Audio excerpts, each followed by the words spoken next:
Good evening, everyone, and welcome to Anything Liverpool. I'm here tonight, joined by Jake and Tom, to discuss all the latest developments around Liverpool Football Club. Now, as you may know, or may not, if you've been living under a rock, we are still in conversations with.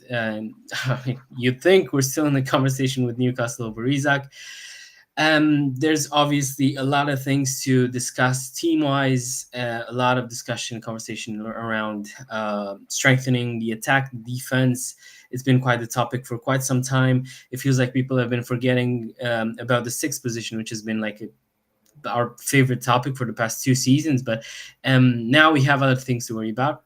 So obviously, if you're new here, make sure to come over to YouTube. If you're watching on X, make sure to come over to YouTube.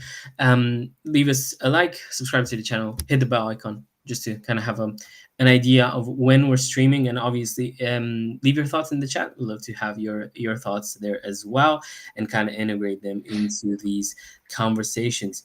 Okay, well, until we get into it, Jake, how you doing tonight, sir? Yeah, not bad, mate. Not bad. I'm going to be watching the Chelsea game later, see how that goes on, because I've got a few players in my fantasy team. So, yeah, looking forward to that. Yeah, I've still chosen Mo Salah as the captain, but I've given it some thought, but I'm just not convinced about Palmer. So hopefully he blanks. Sorry. Tom, how about you, mate? Yeah, how you doing, lads? Nice to be back on. Yeah, very much the same order of business tonight. Going to watch a Chelsea game. Have captain Salah as well. Vice captain Palmer. Ooh, well, we'll have to see how that goes. Well, someone's definitely optimistic already, but that's pretty much the topic that we're going to discuss. This is pretty much going to be the first topic that we're going to discuss, obviously. Jake, we've been talking before going live, obviously. It kind of dragged on for a while, this whole Isak thing. At first, obviously, when we were linked to him like a few months ago, or like even a few weeks back, before we got that bomba from Orstein, I didn't really believe that we're actually going to go through with it and we were going to actually submit a bid for him.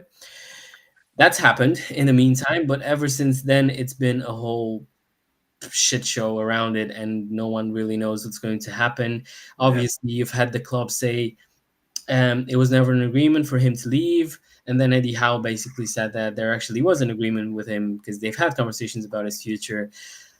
He obviously posted that thing over on Instagram, which kind of makes you think that he obviously wants to leave, and it's going to be really hard to see him back in a Newcastle shirt with all that's gone down. Where's your head at the moment? Do you think we're going to end up signing him? Do you even want him to sign anymore at this point? Do you want us to go for someone else, maybe? I still want him to sign, mate. I'm all for it. When that Ornstein bomb came out, I thought this is going to go really quick. Because who wouldn't? You know what I mean? That wouldn't just come out of nowhere. We don't put bids in for nothing. So there was obviously something on the player side that said, you know, I'm coming to Liverpool. Now that it's slowed down a bit, I think it's growing more and more likely that he might not join. Just because there's so little left of the window, Newcastle are getting rejected left, right, and centre. So it's mainly on them. I think we've done our part, but it's really up to them on what they do. Which I think Isak, you know, we all know where his head's at. So yeah, if Newcastle can sign someone in like, you know, the next 2 days, then that'll be great because, you know, that can really push us to go and put the second bid in because up until then, I don't think we'll be doing much. Yeah, well, that's also another thing to mention, the absolute shambles in which Newcastle are, Tom.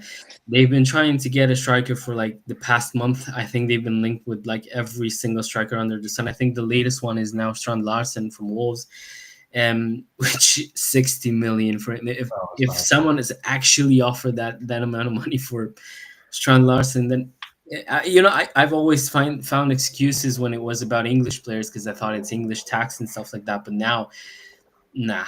But they're desperate, which shows. So if that's the thing, then better for us, I guess. But obviously, we'll end up seeing what happens. Obviously, we do need an attacker. I think that's fair to say.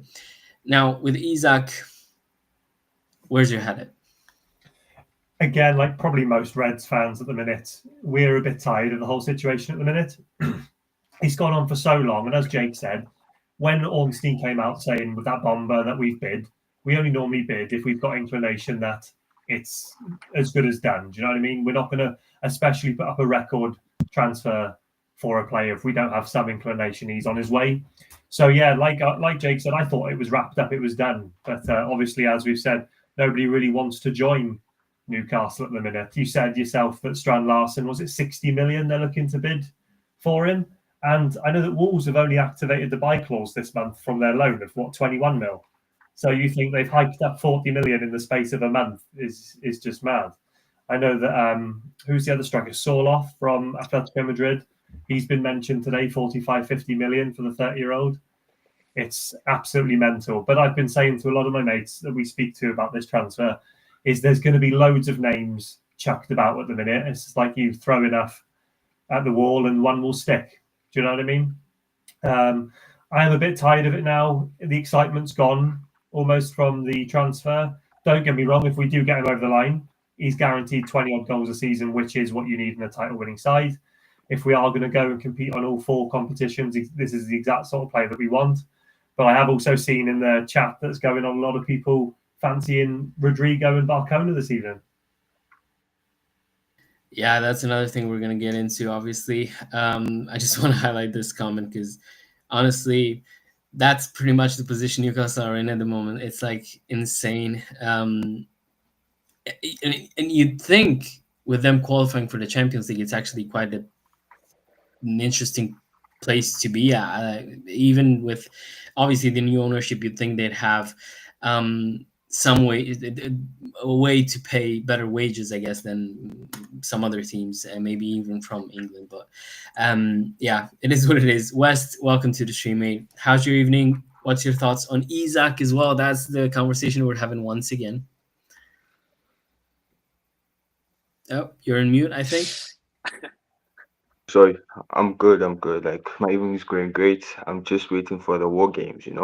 Isak, Newcastle versus Liverpool. Like I'm prepared to wear my gum shoe too. So yeah. Well, fair Um. enough. The Isak deal for me, I just want it over and done with.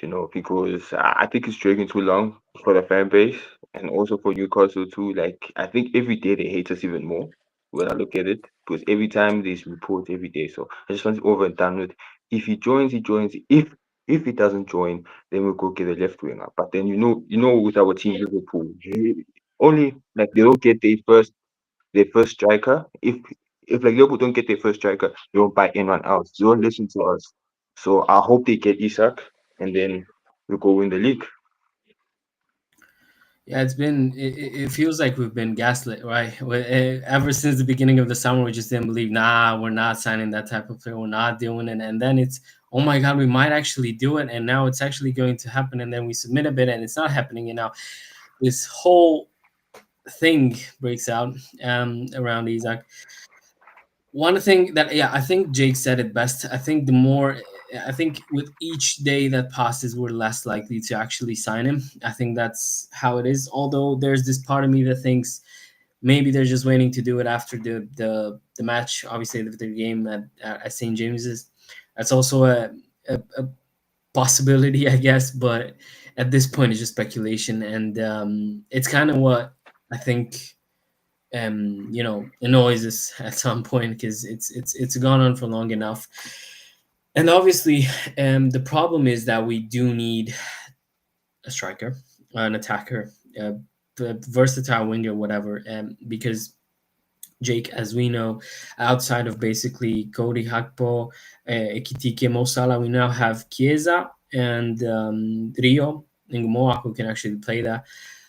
Outside of that, you can maybe make a case for Soboslai to play on the left, which we've talked about for some time now, for Wirtz to play as a false nine, maybe on the left as well. Is that enough? Would you be a bit more, let's say, content with us having another option?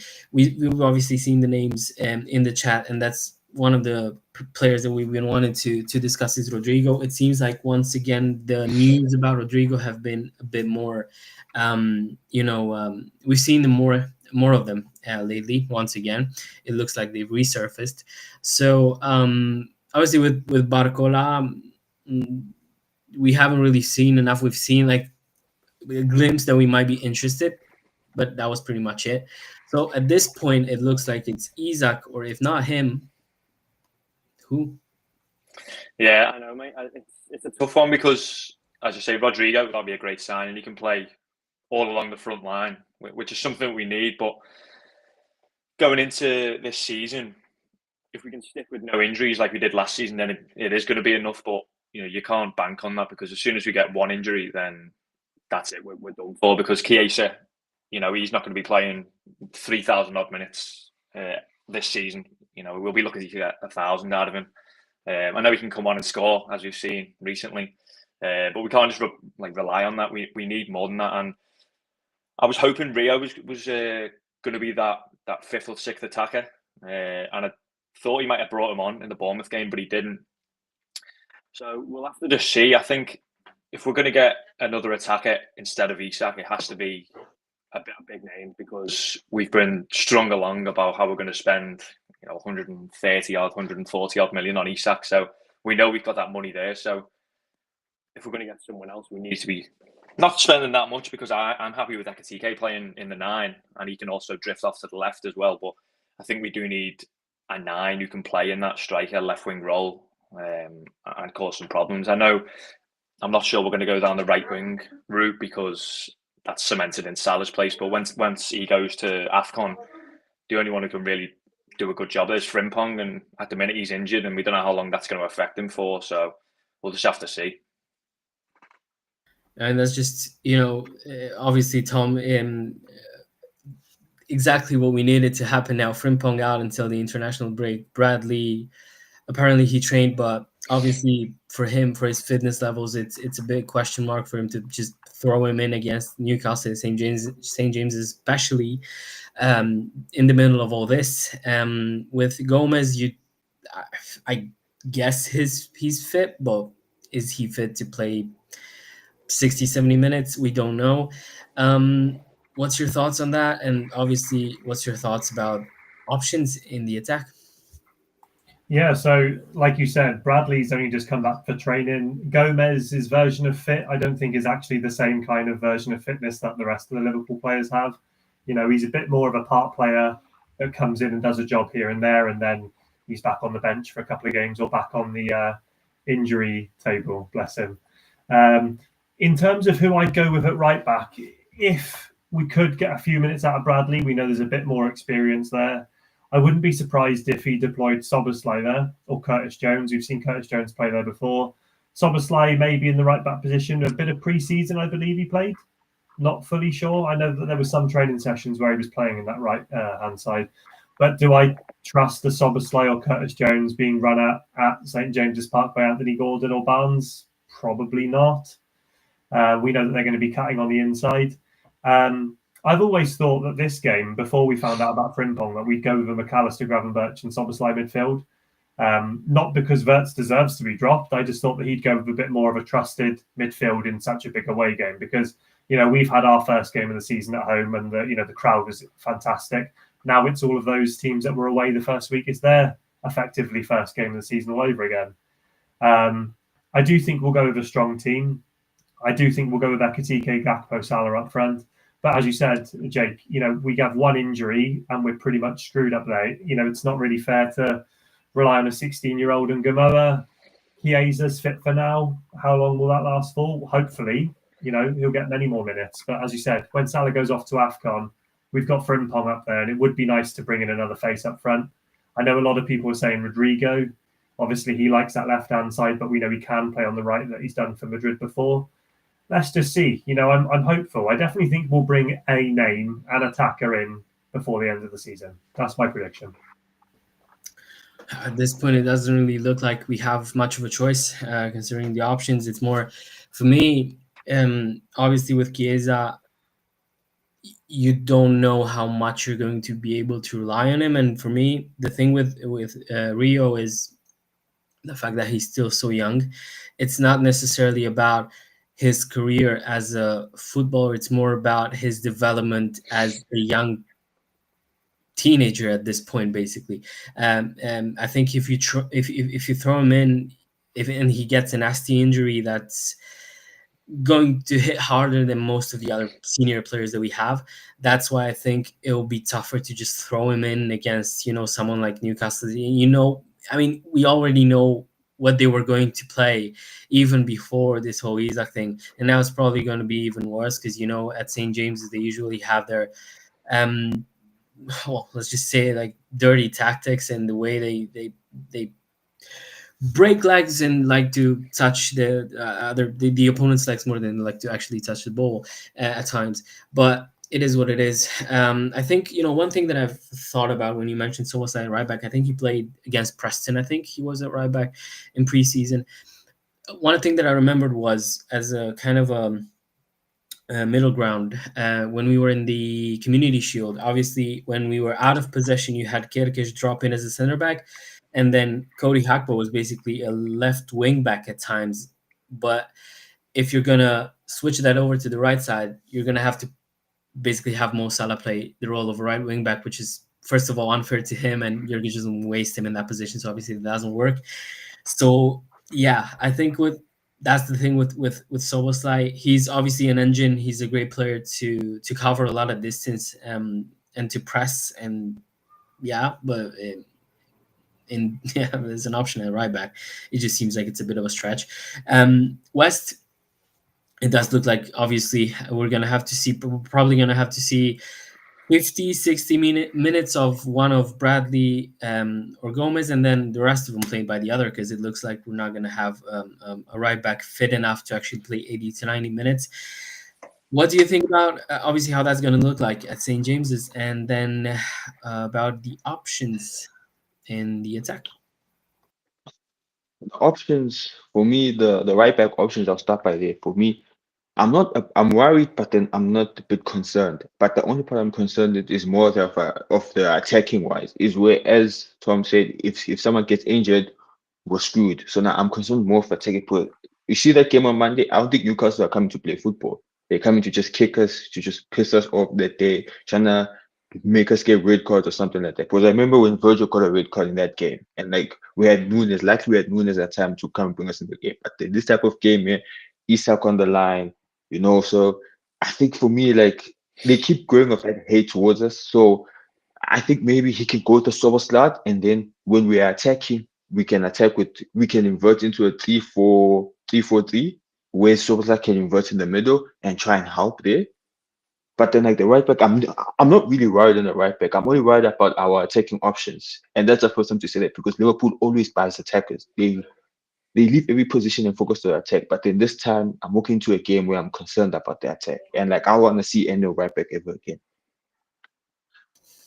Yeah, I think obviously the short-lived Endo experiment was a bit of a failure on Slot. I think it's funnily enough first game of the season and he messed up, but I think it's one of the I don't really remember a game where he messed up the substitutions as bad as he did against Bournemouth. But obviously we know the type of manager that we have, and I think if there was a manager to kind of switch things around and not be stubborn, I think that's Arne Slot. I think he showed it numerous times last season as well. So in that regard, I'm not worried either. So obviously we're going to have to wait and see how that goes. Once again, just a reminder, if you're over on X or on Twitter, make sure to come over to YouTube, subscribe to the channel, and let us know your thoughts in the comments as well. I've seen this comment here as well. The part that I wouldn't agree with is Gomez being sold, and that's for one reason is we've been able to rely. If that was 2 seasons ago, I would have agreed with you, but I think the way he played in Jurgen's final season, even at left back, center back, right back, wherever he was needed, he played really well. He was really solid in that season, and I think he can prove to be an option if he's fit. And also, I think we only have one non-homegrown spot left. So obviously, if Gomez leaves, that's another conversation to be had about that topic as well. The thing with Szoboszlai playing at right wing, I think he's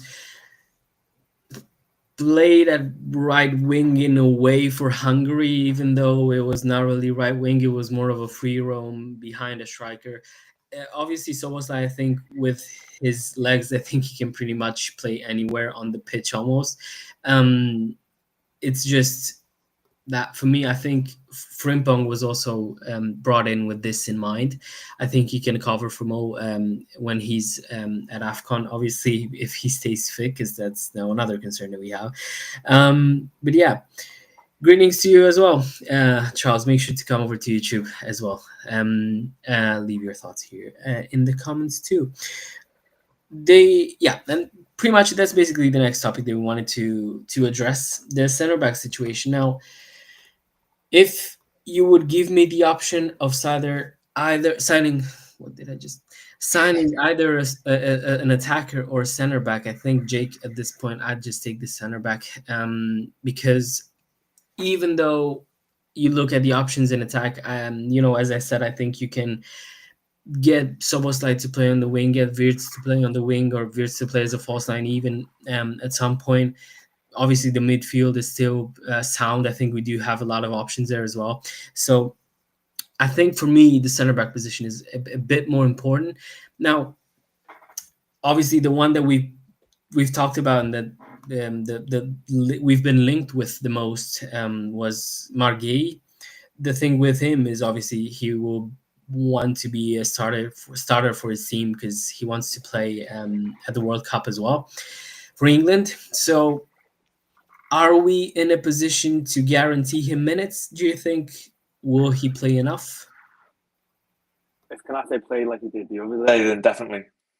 I think going back to the game against Bournemouth, we conceded 2 counter-attack goals, and I think we conceded 2 the whole season last season. So that just goes to show, what's happened at the back. Now, I don't want to slag him off too much because I love Konate. He's a great centre-back, and I really do like the way he plays. He's so powerful and he's so fast as well, which is ideal in a centre-back. But I think Mark Gay's got that bit more technical ability about him, playing out the back, and he's got a bit more calmness about him. Konate's a bit more like a Matip type centre-back. So, I do agree with you. I'd go and get a centre-back if we were going for a toss-up between the two. But with the money that we were going to spend on Isak, we could go and get an attacker and a centre-back, and ideally Mark Gay. Like I said before, I thought that one was going to go quick as well because, we got linked with him a while ago now, and it's sort of all calmed down, and I'm not really hearing much on it. All I'm hearing is the same stuff, and I think the Palace owner came out yesterday and said, we need to keep him. I'm not sure if that's like a smokescreen, and he's saying we're actually going to sell him, but I'm not too sure what's going to go on. I just think we need to just push and pay what they want, to be fair. If it's going to be 40 million, it is what it is. He's an English centre-back. He's young. He's proven. He's the captain of their team. And we played against him. And he's played very well against us. So I think we just go and pay what they want, because I think Newcastle showed it when they bid 70 million for him. He is a 70, 80 million pound player. Not because he's English, but that is the English tax. But because he's a good player as well. And I think there's not much else in the market. For 40 million, you're not going to get that quality anywhere else. Obviously, homegrown, Premier League experienced. At this point, it's like not even you can't really find too many faults with this deal. So obviously, yeah, with the amount of links that we've seen and during the summer, and we know how interested we were. It's honestly like mind-boggling to think that we're not going to pay like 5-10 million over what we were initially prepared to offer. But yeah, so it's the thing for me with this, with what I said about Frimpong playing at right wing. He's not a goal poacher. The thing is, if he plays a right wing, he doesn't have to be the focal point of the attack. You can switch the tactics around even if he plays that position. And obviously, we've seen him at Leverkusen as well. If you look at his heat map, and not even if you look at his heat map, if you use your eyes, you're going to see that he usually plays a lot more towards the goal than towards his own goal, basically. So that's that. Obviously, Tom, I think that's a pretty fair and how do I say a fair opinion to have, and it's one that I've shared as well for the longest time, especially with how things tend to go now with Isak. I don't know about you. I've been confident that we're going to sign a center back and another attacker until I've seen what Arne Slot said at his press conference. That kind of put me off because last season I remember when he said that it's going to be a busy summer. You just knew he meant business. He's not going to just come out and said that if it's not true. And obviously, we did sign a lot of great players, and we did spend quite a lot of money. But now, if he says that he's happy with his side, I mean, you could play the other way and say that he's not going to give anything away at this point, but then you also worry a bit. Yeah, I definitely think there's a few comments that like he's made saying he's content, but also you look at what Salah and Van Dijk were saying the other night at the awards when he was saying, "Is this team better than last year?" And the first words that came out was, "No, it's not as good." And obviously he then went on to say, "Obviously we've got a lot of new players coming in." I think what is it Ryan put in there about Gehi and Rodrygo for the same price ish as Isak. That's a really interesting take, and you said you've discussed that yourself. Because a lot of Liverpool fans' worries at the moment is about if Van Dijk gets that injury, who can come in? Because obviously Konate may or may not be here at the end of the window. I reckon he will. We'll see at the last year anyway. Gehi's proven. He's an English centre-back. Obviously, we've spoken about the English tax on him before. But it wasn't long ago. Newcastle were bidding, 65, 70 million for him, which was turned down. Not saying he's worth that amount, but he's an elite level player, and Liverpool's philosophy has always been if the right player at the right price, at the right opportunity, they're the sort of players that we sign. Rodrygo, I really, really like. I know some people are 50-50 on him. He is a Galactico. He is a player who knows what it means to win, and he can play across the front three as well. Kind of like what Luis Diaz did last year. And I really like the way that Slot experimented with Diaz last year, kind of using him as a striker, even though it was more of like a left striker. So he wasn't a winger. We had Gakpo and Diaz almost interchanging as a left wing and striker, which left Salah with all of that room on the right. And Salah's philosophy, I know you said earlier, could we even see Salah in like a right wing back position? And we were all saying, well, not really.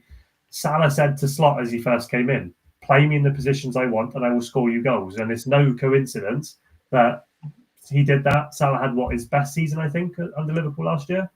So I can see it. Isak is guaranteed goals. However, Gehi and Rodrygo is guaranteed more depth and experience. Rodrygo knows what it's like to win. People are worried about his attitude because he's a Madrid player. Again, is that because he's surrounded by all these Madridsters? Do you know what I mean? A lot of people say they are divas, but they do know how to win. But we've looked at Brazilian players at Liverpool before, and they've all gelled really, really well. So whether it's Isak, whether it's Gehi and Rodrygo, I think I'd take both. Fair enough. That's pretty much where I'm at as well. West, I think center back is a must. I think it was a must. It was before Leone signed. I think we've hardly mentioned him. He's obviously signed for Liverpool as well, but an 18-year-old Italian center back, I think it's going to be really hard to just once again throw him in and play him against Newcastle and Arsenal at this point. Obviously, we don't need him to, but we need someone who can actually come in and play. And I think, obviously, as Jake said a bit earlier, we've seen Konate. It was so weird. It felt like I watched Brent against United at Anfield last season. When I saw that Konate performance, it almost felt like he just didn't really want to be there, and he was already thinking about Madrid. So at center back, are you happy with the options that we now have? You're on mute, mate. No, I'm not happy really. It's one of the ones where I know we did have a great summer, but then I've seen these type of interviews from Klopp before saying that he's happy with the squad. I've seen these interviews in which, as fans, were like, but they were missing certain pieces around the squad, and Klopp would be like, "No, I'm really happy." We've seen this interview. I've seen this. That's why now I was like concerned. I was like, okay, because now when you are saying, "Oh, we can play Gravenberch as centre back and the centre back," that may worry me because he can't do that. It's possible that he can't do that, and he will. So like, I think we really need, if like we don't get Isak, which I'm okay with because I like TK, just get me a right winger or a centre and also a centre back. I don't care who, but just bring depth in because if one gets injured and we don't win this league, I'm saying it now, the doors have to open for it. because he's the one who said, no, we're okay. Our squad is okay. And if Slot doesn't win this league this season, doors have to open, because this is the first time Liverpool ever spent this type of money, and then you fail to win the league. I'm sorry, I'm saying it now. Just doors have to open for him personally. I was not expecting that, but fair enough. At the end of the day, we're all here to have opinions. Obviously, I think I 99, no, I 100% disagree with that, but it is what it is. I think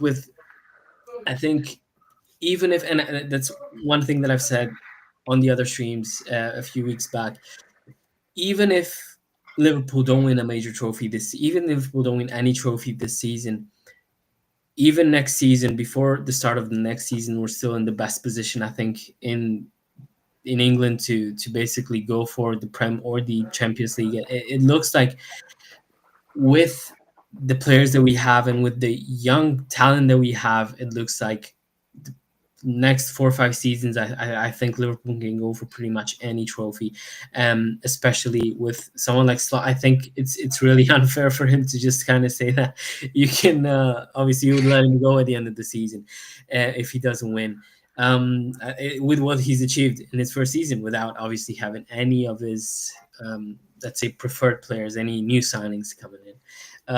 I think it's we're gonna have to wait and see on that. I don't think me personally. I don't think it's a failure if you don't win the Prem this season. There's obviously a lot of competition as always, but we're gonna have to wait and see. Wait, hold on, wait. I want to say something. I love Slot. He's a great manager. I don't want him out, but I'm just saying, like, the expectations for him. I'm speaking as a Liverpool board. I'm not saying me personally. I love Slot. Just know that. I don't want people saying I don't like Slot. I want Slot out. No. He won me the league. I don't have a problem. Just saying, as the board, don't you think they'll look at him in that way, saying that we gave you the money that you did? Don't you think you could have delivered us a league title or Champions League? I'm looking for the board experience. I think maybe the board will look at it that way. But I was just saying, I love Slot in it. I'm cutting my hair bald too, so. Yeah, but I mean, also Jurgen in his first season, I think he finished in his first full season. He finished 8th, right? Yeah. So that's also. I don't really think we have like a Chelsea type of board where he loses 3 games in a row and then he's under in some sort of let's say any sort of real danger. But yeah, I think obviously we're gonna have to wait and see. Yeah, I just usually I'm not a really big fan of these definitive takes, me personally, but I think it's just a lot of the social media thing that we're experiencing nowadays. Yeah, not that was not directed to you, West, just to that comment. Yeah, I'm sorry, it wasn't me. I'm just saying from the board stance. I'm not saying me personally. Yeah, it's all good. Nah, fortunately, we won't have to find out because we're going to win the league and the Champions League. It's just what's going to happen. But yeah, obviously, make sure to like the video. Please, if you're new around here, subscribe. Leave us your thoughts. We love to have, and thank you to all the people who are watching, and almost 6K people across YouTube and Twitter. Make sure to leave your thoughts in the comments as well. Jake, it's almost like when they've scheduled the Newcastle game on Monday night, they knew exactly what they were doing. It's obviously, I think, one that people were waiting for ever since the whole Isak situation kind of developed. I'm going to be completely honest. I dread St. James's pretty much every season. I think it's one of the most intimidating atmospheres. I think it's a great atmosphere to be in. If you're a neutral, if you're a Newcastle fan, for any sort of opposition is obviously a difficult stadium to be in. And you think it's going to be even worse now, especially with the type of we know how Newcastle usually play, especially at home, and it's not necessarily about the fans, but more so towards directed at their tactics, at the team and the players. How are you feeling ahead of that away game? Yeah, I've got mixed feelings towards it, mate. To be honest, one side of me's looking at it with no Isak, and I'm thinking, brilliant. This could go our way, and then the other side, I'm looking at I'm going to be putting a bet on for 15 yellow cards because it's going to be really feisty. I don't know how we're going to line up. We could go a few ways. I think we need to go with a strong midfield because, as we know, their midfield is, they're big and they can throw some tackles in. So I think we'll have to go with, obviously, Gravenberch is back. I'm not sure they'll risk McAllister because I know he came back later than everyone else. I'm not sure if he'll start Endo. I really don't know how we'll line up. I was thinking, might be a long shot. On paper, it'll be 4-2-3-1. 4-2-3-1. But I think we might go down to 4-3-3 when we've got the ball and have Wirtz maybe drift out onto the left. Depending on if Gakpo plays, I'm not sure. But in the midfield, I think I could see Endo starting with Gravenberch and then maybe Szoboszlai ahead of that. But Szoboszlai might play right back. So I don't know how it's going to go. Their front line is a lot different from when we've played them previously. So no Isak, which means Gordon's going to play in the 9. Gordon tends to have a really good game against us. It bodes well that we haven't got Trent, but we haven't got Frimpong either. So, that's another downfall. I think Elanga is going to cause some problems. So I don't know if you go with Kerkez or Robertson. I think Elanga will absolutely skin Robertson, but then Kerkez goes to ground so much. So I think he'll get booked in the first 5 minutes and then he's on a yellow for the rest of the game. So it's a risky one, however we line up. Newcastle might just set up shop and try and counter us. And I think that's the way to do it because, as I said before, we've conceded 2 counter goals in one game. But then again, they could just come out and have the atmosphere behind them and absolutely go for us. So, yeah, we'll have to see, mate. I'm still confident, obviously, because I'll always back us. And I might be completely wrong and we could go 2-0 up in 10 minutes and see it through. But, yeah, we'll have to see. Now, to be fair, a few seasons back, I was on one of these streams and I've been asked for an opinion on the score, and I said that I'm going to be positive and I'm just going to say a draw. And it was a specific game where Darwin Núñez came on and scored a brace, and I was wrong. So hopefully it's going to be more of the same. Hopefully we're going to, I don't know if I'm this optimistic, but any 3 points is more than welcome at this point. Tom, one thing that I've been one thing that I've been thinking about, and you can tell me if this is a howler or not. Jake said about maybe protecting Maka. I was more so thinking about maybe not starting Florian Wirtz, which obviously may be the most talented player in the league, if not definitely one of the most, maybe the most talented. But I'm dreading the type of I'm already seeing. I close my eyes at night and I'm imagining the type of tackles that we're going to see on Monday night.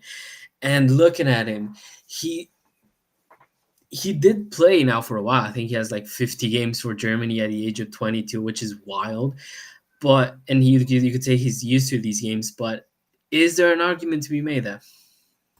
Well, on the show on Wednesday, when we kind of discussed what we reckon the lineup will be then, I actually said the same as you. I don't think it is a howler. I reckon Wirtz will be on the bench to start, again, for the same reason.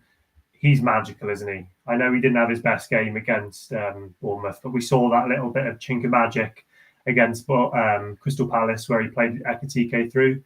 I do think we'll go with a more recognised midfield. And Jake's made a great point. Is Alexis McAllister even fully fit yet? So I would not be surprised. Let's say Szoboszlai plays in the midfield, for argument's sake. We play Bradley. I wouldn't be surprised if it was a Szoboszlai, Gravenberch, and even a Curtis Jones in that midfield.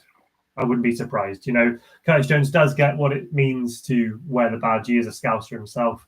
And I want to just echo as well. I'm agreeing with a lot of what Jake's saying tonight. I reckon Kerkez will play just on the basis of Elanga is electric. And I cannot imagine what Robbo would be like, against a fresh Elanga. I think that we will bring Robbo on kind of like we did against Bournemouth. But it's a real hard one to guess. I did say the other day I am optimistic. I always will be. I think a 2-1 win. But I do think Wirtz will come on in the second half. I think the game will be close. I think he's a player that, against tired legs, he's got that bit of magic. He can unlock a defence. I can see it being a draw 1-1, and then we bring him on, and then he just does something magical. Would not be surprised whatsoever. But we've got to be optimistic. What's the point otherwise? Yeah, I completely agree. I think for the longest time I think even around 2020, 2021, and even last season, I think I usually put the bad in front of the good. I think it's maybe a bit of muscle memory from the Hudson days. I will never get over that. Even and then the whole obviously title challenge with Brendan Rodgers as well. I don't know about you. I've literally blocked all of that season. Like I don't remember a thing, and I'm blissfully happy, knowing that I don't remember anything about that season in particular. But yeah, West, are you dreading this fixture as much as we do? I am, you know. I'm really nervous about this fixture. Like I can't even think about it because if I think about it, I think I'll get scared. Because like the reason why this fixture scares me, I remember PSG Newcastle at their home ground and they just walked through PSG at ease. Like 4-1 the score was. I was like, hmm. And like the atmosphere, especially as I keep saying, like every day they go on to hate us even more and more. So now this fixture, like I think, yeah, I agree with you guys saying that don't start first, but I'm like, we spend 150 on the player. Are we really gonna pull him out of these type of games? Like this was games where we must see him the most. But then also agree that like Joe Linton is not coming around to play. When I saw him in the cover page of the Newcastle, I knew that these guys were not coming to play. So like I really don't know. I'm really conflicted about this game. But yes, I trust the team to get a result. I wouldn't be surprised if Liverpool just beat them 3-1. But then like I'm also scared that like these players can leave this game with injuries, and like I'm really concerned, especially for him, which is kind of small. He's not a Van Dijk in the midfield. So I don't know what Slot is gonna do. Slot gonna say Verts play, or is he gonna go with the old lineup from last season? Soboslai, McAllister, and Gravenberch. I hope he goes for that. I'm really conflicted about this game. I really don't know what to do here. I think honestly, Tom made a pretty good point about maybe Wirtz coming on a bit later on. I think starting with if McAllister's fit, obviously starting with your known midfield with what you've had last season and what got you the league basically last season. I think it's a fair point to make, especially in a fixture like this. And then to obviously have someone like Wirtz come on a bit later on, and I think as Tom said, he always has that in him to kind of unlock defenses in the most important of times. So I think that's a good point, Jake. One other thing that's been bugging me is I recall the High Line in the Community Shield. I think it's been bypassed pretty easily at times by someone like Mateta, who's not necessarily the paciest of strikers. And now you have someone like Anthony Gordon who can. I think he's obviously not as let's say skillful as Isak, and not as difficult to play against when he's basically running at you. But the problem is when he's running in behind. I think that's going to be an issue with this high line. Me personally, and obviously with Elanga, as you've mentioned as well. Um, is that a thing that you had in mind as well, and you think we need to be careful about? 100%, mate. I think with the team we've been lining up, it's so attacking, and through no fault of our own, Gravenberch has been suspended, so the high line has really affected us. I just wanted to touch on, so going back to last season, I don't know if you remember when we lost against Forest. I know Slot will remember because he touches on that a lot. They didn't play Elanga or Hudson-Odoi, so I actually wouldn't be surprised if Eddie Howe, I know he's into his thinking, if he'd done something similar and he started Jacob Murphy and had Jacob Murphy, Gordon, Harvey Barnes. I think Jacob Murphy scored 8 goals last season, Harvey Barnes scored 9, and the other was Isak, which is 23. So there is goals there as well, but imagine bringing Elanga on late in the game after we've brought on Robertson. You know what I mean? That would be a really good power move. I can't see him doing it, to be honest. I can't see him thinking that much into it. I think he will start Elanga, but as you say, that high line, one ball over the top, and if Elanga's playing, he's gone. even Gordon as well, he's gone as well. So I think we definitely needed to bring it back a few steps and be a bit more cautious, maybe drop Virgil back a bit, because for that Semenyo goal where he ran the length of the pitch, I haven't seen a goal scored against us like that in a long time. Kanate and Virgil just running away, and I've never seen it before, but yeah, we'll have to see. Tom, I think after the Bournemouth game, one thing that Arne Slot has also mentioned is the type of football that we play, and that he likes to see us play attacking football and likes to see, high intensity football. So it's almost like he's willing to sacrifice conceding and playing a more high line, a bit more attacking, and he's willing to sacrifice to increase the possibility of conceding if it means we're obviously going to get into dangerous positions more often. I I guess I think it's a coin toss. Obviously, you like your team to have clean sheets. You like your team to be, um, obviously airtight in defense, but then you also like your team to play high intensity football and score lots of goals. So for us at this moment, it looks like it's the type of football that we want to play, and I think after Jurgen, it's obviously you know, I think it's part of the reason why Arne Slot was chosen for the role as well. Is his philosophy on football. So, are you worried about this highline or excited about the possibilities that it offers going forward? High risk, high reward is normally the option with a high line, isn't it? I think away from home, we do generally sit a couple more yards back, obviously knowing that we're the away team. The team at home is going to feel more comfortable to bomb forward. Coming round to it more, I know you highlighted that comment about Curtis Jones would be the perfect choice for the game. I do think for the first half now, let's just imagine now McAllister isn't fully fit. Curtis Jones, as I said, he is someone who can go into those 50-50s, and he does not care how he comes out of that. He will happily put himself on the line for the badge, as I said earlier. And then if you think of it that way, with Newcastle coming all guns blazing, with their fans roaring in the first half, if you can get out of that first half drawing or even winning, say, you can then have McAllister, your Verts coming on to then control the game later on. We've seen the way that Slot has, 3-4 different tactics and formations when we play every match. Do you know what I mean? When we bring on different substitutions, he does like to move it around. I know that we have had Gravenberch kind of sit between the centre halves before, allowing our right and left back to bomb up a little bit more. I do think Curtis Jones could be a really good shout. It's growing on me, that idea. Yeah, I'd go with. I wouldn't be surprised if we did, but I am quietly confident. As I said, I've captained Salah in the FPL. He's got a good record against Newcastle, and again, I wouldn't be shocked if we did concede. You spoke about that high line. Some things never change with Liverpool, and Newcastle know how to score against us.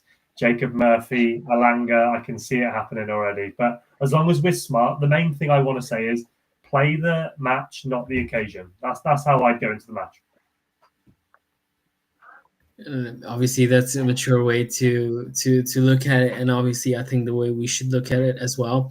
And yeah, it's nice to see some Curtis Jones appreciation in the chat and in the streams as well, because I know why this fan base has a whole fetish about criticizing Curtis Jones.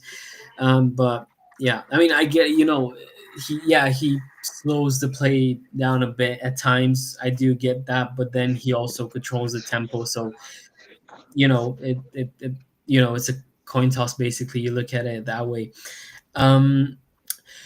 West. So obviously, high risk, high reward is the theme of the night, in both in transfers and in the play style. Apparently, we've talked about the fixture. We've established that we don't really like going there at this point in time, but also weirdly confident at the same time. Do you think the high line will be an issue with players like Gordon, Elanga, Murphy? I really don't get where this island is coming from. This is a club style of football. I don't know Slot's not trying to copy club, but this club, like this is how we used to play. Just press them until we used to play this with Fabinho, Henderson. So I don't know people are saying high line now because like this club in press has won us a league in the Champions League. For me, the high line is not an issue. It's when Alanga, which he's a good player, but I don't think he has the feet to run with the ball like Semenyo did. I think he's a player who plays two open spaces. So if they have those type of players in their team who can ping balls, it can kill us. But then I don't think like Newcastle, as I said, I don't think Newcastle is coming to play football that day. I think we must come and play football. I don't think they're coming to play football, because I think we're going to score a goal by maybe a deflection, but then like I think we'll have them pressed. Even though I hate this fixture now, but I think we'll have them pressed in their own now. So I don't think the highline is an issue. It's only an issue against a team that plays low blocks. But then this game, Newcastle not gonna come in low block at their home ground. They come to attack us, and that's when we can benefit from it. Yeah, I think it's been interestingly enough. I think we did win the Champions League without the High Line. I think that season, particularly 2018-19, was the season where we played, where the defensive line was a bit towards our goal. Let's say it wasn't as high as I think it was moved higher in 2020 when we won the league in that season. But before that, to be honest, we did play a bit of. We were a bit more robust in defense. I don't really remember the exact number now. I might be wrong, but I think in 2019 we've had like 97 points and conceded 24 goals in the league. I think, which was pretty wild to think about. I remember that season, whenever Liverpool went 1-0, 2-0 up, you just knew, yeah, that's it. That's the game done right there, because we're not gonna concede more than one goal, and that was like rarely that happened either. So it is what it is. Okay, well, with that in mind, I think we're going to end tonight's live stream here. Thanks very much to Jake, to Tom, and West for being here tonight. Thanks a lot to everyone who tuned in on YouTube, on Twitter. Make sure, obviously, to be here for the next few streams. We're going to stream on Monday night also, before the Newcastle game. Team news, score prediction, stuff like that. Make sure to be here, and to obviously make sure to subscribe to our channel, to activate a bell, click that bell notification, so that you can know when we're going to be streaming again. Once again, thanks a lot to the guys for being here tonight. Thanks a lot for the chat, for being so involved. Thank you. Appreciate the compliment as ever.